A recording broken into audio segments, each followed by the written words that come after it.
जी नमस्कार। मैं राम मुरारी। कहते हैं सियासत में न कोई अस्थाई दोस्त होता है और न दुश्मन। वक्त, जरूरत और महत्वाकांक्षाओं के हिसाब से राजनीतिक रिश्ते बनते बदलते रहते हैं। बिहार की राजनीति में यह बात 100% लागू होती है, खासकर चुनावों के दौरान और चुनावों के बाद भी। कब कौन कहां से उठकर कहां चला जाएगा, इस खेमे से उस खेमे में पलटी मार देगा, कहना मुश्किल है। अब तक जो साथ रहे कब पलटी मारकर विरोध में खड़े हो जाएंगे और 36 के आंकड़े वाले परस्पर धुर विरोधी कब हाथ मिला लेंगे, इसकी भविष्यवाणी कोई नहीं कर सकता है। हालांकि बिहार विधानसभा के चुनाव में इस बार तो कोई बड़ा उलटफेर देखने को नहीं मिला, लेकिन चुनाव बाद भी कोई पाला बदल नहीं होगा, इसकी गारंटी भी कोई नहीं दे सकता। वो भी नहीं जो इसके मुख्य खिलाड़ी और प्रधान किरदार होते हैं, क्योंकि चेतना के द्वार सेटिंग और निगोशिएशन के आखिरी लम्हों में खुलते हैं। फिर साथ रहने या अलग होने के अपने फैसले का ठिकरा जनहित के नाम पर फोड़ दिया जाता है। तब पाला भी बदल जाता है और प्रतिबद्धताएं भी। वैसे बिहार के इस राजनीतिक उठापठा की कहानी लिखने की कोशिश की जाए तो एक पूरी किताब ही लिखी जा सकती है, लेकिन हम यहां बात मुख्यतः बीते 3.5 दशक की ही करेंगे, क्योंकि इन 35-36 सालों में बिहार की सियासत साल दर साल सांप सीढ़ी के खेल जैसी रही है। इन 3.5 दशकों में बिहार ने कई छोटे बड़े क्षत्रपों का उत्थान देखा तो उनके पतन का गवाह भी बना। इसी दौर में कभी बिहार में शीर्ष पर रही कांग्रेस लुढ़ककर हाशिए पर पहुंची तो वामपंथ भी अप्रासंगिक होता दिखाई देने लगा। इसी कालखंड में दुनिया को लोकतंत्र की राह दिखाने का दावा करने वाले बिहार की सियासत बिहारी लोग को बांटकर जात धर्म में सिमटती चली गई।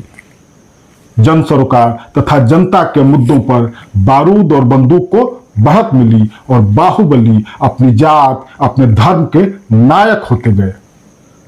जातीय राजनीति इतनी हावी हुई कि पार्टियां अपने सुप्रीम लीडर की जाति से जानी जाने लगी।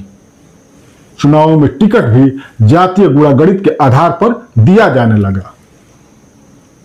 सामाजिक न्याय की अवधारणा जात के जंजाल में उलझती दिखाई दी, जो आगे चलकर महज सत्ता समीकरण साधने का उपकरण मात्र रह गई। बहरहाल बात बिहार की 3.5 दशक की सियासी दोस्ती दुश्मनी की करें तो इसकी कहानी उतार चढ़ाव भरे किसी रोचक फिल्मी पटकथा से कम नहीं रही है।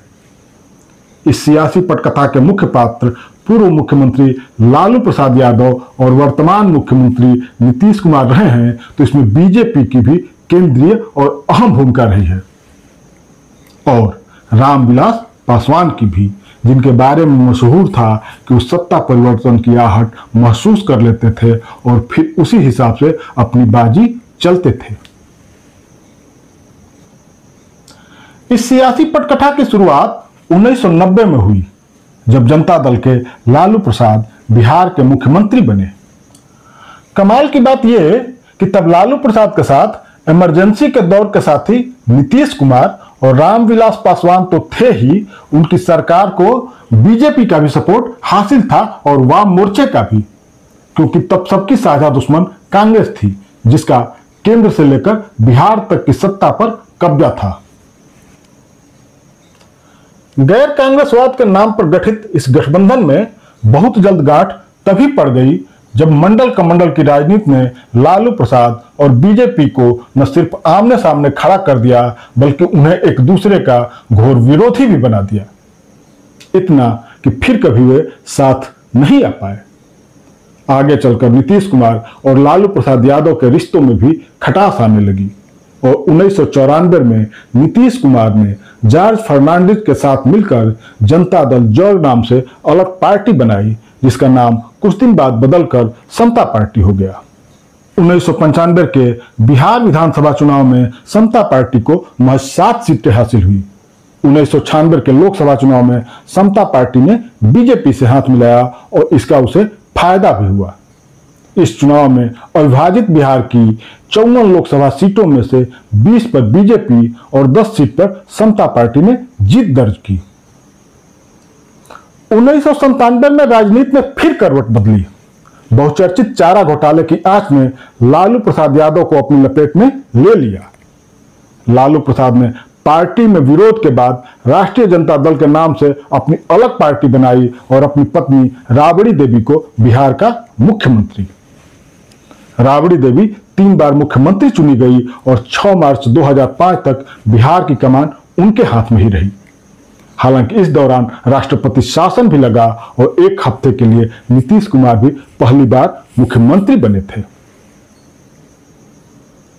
आगे जनता दल में फिर फूट पड़ी और एचडी देवगौड़ा ने अलग जेडीएस दल बनाया, जबकि शरद यादव ने जेडीयू की कमान संभाली। तब रामविलास पासवान जेडीयू का ही हिस्सा थे। 1999 के आम चुनाव के दौरान समता पार्टी का जेडीयू में विलय हुआ, जो चुनाव बाद खत्म भी हो गया। एनडीए की भी नींव इसी समय पड़ी। साल 2000 में बिहार विधानसभा का चुनाव बीजेपी, समता पार्टी, जेडीयू और आनंद मोहन की बिहार पीपुल्स पार्टी ने मिलकर लड़ा था। चुनाव बाद बहुमत नहीं होने के बावजूद नीतीश कुमार पहली बार बिहार के मुख्यमंत्री बने, लेकिन सिर्फ 7 दिनों के लिए। साल 2000 में ही रामविलास पासवान ने लोक जनशक्ति पार्टी यानी लोजपा का गठन किया और बीजेपी की अगुवाई वाली अटल बिहारी वाजपेयी की सरकार में मंत्री भी बन गए। हालांकि 2002 में गुजरात दंगों के दौरान बीजेपी की नरेंद्र मोदी सरकार की भूमिका पर सवाल उठाते हुए उन्होंने मंत्री पद से इस्तीफा भी दे दिया। इधर 2003 में जेडीयू और समता पार्टी का फिर विलय हो गया। इस दौरान नीतीश और लालू की सियासी दुश्मनी भी परवान चढ़ती रही, जिसमें रामविलास पासवान भी रंग भरते रहे। गौरतलब है कि 2004 में आरजेडी, कांग्रेस और एलजेपी ने मिलकर लोकसभा का चुनाव लड़ा था, लेकिन अगले ही साल यानी 2005 के बिहार विधानसभा चुनाव में लोजपा ने अलग होकर राजद के विरोध में ताल ठोक दिया। ठीक वैसे ही जैसे 2020 के विधानसभा चुनाव में एनडीए से अलग होकर चिराग पासवान ने नीतीश कुमार के खिलाफ ताल ठोका था। बहरहाल यहीं से बिहार की सियासत में लालू युग का अंत और नीतीश के दौर की शुरुआत भी हुई। दरअसल फरवरी 2005 में हुए विधानसभा चुनाव में किसी दल या गठबंधन को पूर्ण बहुमत हासिल नहीं हुआ। 29 सीटें जीतने वाली लोजपा के हाथ में बिहार में सरकार बनाने की चाबी थी, लेकिन रामविलास पासवान ने मुस्लिम मुख्यमंत्री की शर्त रख दी, जिस पर सहमति नहीं बनी और बिहार राष्ट्रपति शासन के हवाले हो गया। नवंबर 2005 में बिहार में फिर चुनाव हुए। इस चुनाव में बीजेपी जेडीयू को 143 सीटें मिली। नीतीश कुमार दूसरी बार मुख्यमंत्री बने और इसी के साथ नीतीश कुमार के बिहार में सुपर पावर बनने का खेल और लालू प्रसाद के राजनीतिक ग्राफ के नीचे सरकने की कहानी भी शुरू हुई। जेडीयू बीजेपी का गठबंधन 2009 के लोकसभा और 2010 के विधानसभा चुनाव में भी कामयाब रहा। 2010 में बिहार विधानसभा चुनाव में कामयाबी के बाद नीतीश कुमार दूसरी बार या रिकॉर्ड के हिसाब से कहें तो तीसरी बार बिहार के मुख्यमंत्री बने। इस दौरान रामविलास पासवान यूपीए के ही साथ रहे। इधर 2009-10 में जेडीयू बीजेपी गठबंधन की सफलता के बावजूद गुजरात के मुख्यमंत्री नरेंद्र मोदी को लेकर नीतीश कुमार के रिश्ते बीजेपी के साथ अब सामान्य नहीं रह गए थे। बीजेपी नरेंद्र मोदी की बढ़ती लोकप्रियता को राष्ट्रीय स्तर पर भुनाने की तैयारी में थी, जबकि नीतीश कुमार अल्पसंख्यक वोटों के मद्देनजर इसके खिलाफ थे। नतीजा जून 2013 में बीजेपी द्वारा नरेंद्र मोदी को राष्ट्रीय चुनाव प्रचार समिति का प्रमुख बनाने के साथ ही जेडीयू ने एक झटके में बीजेपी के साथ 17 साल पुराना अपना याराना तोड़ दिया। हालांकि बीजेपी जेडीयू की दोस्ती टूटने के बावजूद बिहार में नीतीश लालू के गठबंधन की कहानी लिखी जानी अभी बाकी थी।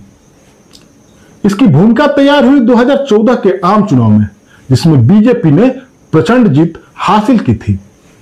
इस जीत ने नीतीश लालू के सामने वजूद बचाने का संकट खड़ा कर दिया।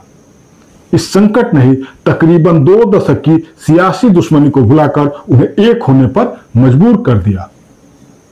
खास बात यह भी कि 2002 में गुजरात दंगों के विरोध में एनडीए से अलग होने वाले रामविलास पासवान ने 2014 के आम चुनावों के वक्त हवा का रुख भांपते हुए यूपीए छोड़ एनडीए का दामन थाम लिया था। यही नहीं, नीतीश लालू के कुछ और पुराने सहयोगियों ने भी बीजेपी के साथ हाथ मिला लिया था। 2015 के बिहार विधानसभा चुनाव में लालू नीतीश की दोस्ती ने रंग दिखाया और आरजेडी बिहार में सबसे बड़ी पार्टी बनकर उभरी और जदयू दूसरे नंबर पर, जबकि बीजेपी तीसरे नंबर पर रही। आरजेडी के सबसे बड़ी पार्टी होने के बावजूद लालू प्रसाद यादव ने अपना वादा निभाया और नीतीश कुमार के हाथों में एक बार फिर बिहार की कमान आ गई।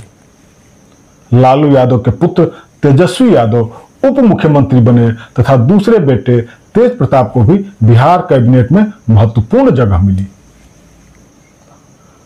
लेकिन लालू नीतीश और बीजेपी की इर्द गिर्द घूमती बिहार की सियासत में रोमांच भी बाकी था और बाकी थी सियासी दोस्ती दुश्मनी की नई लिखी जाने वाली इबारत।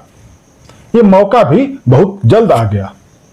जुलाई 2017 में एक मामले में तेजस्वी यादव का नाम आने के बाद नीतीश कुमार ने आरजेडी से अलग होकर बीजेपी का हाथ फिर थाम लिया और मुख्यमंत्री की कुर्सी पर बने रहे। बिहार में एक बार फिर जदयू भाजपा की सरकार बन गई। खास बात यह कि इस दौरान वही नरेंद्र मोदी प्रधानमंत्री पद पर आसीन थे जिनकी उम्मीदवारी को लेकर 2013 में नीतीश कुमार ने बीजेपी से अपना नाता तोड़ा था।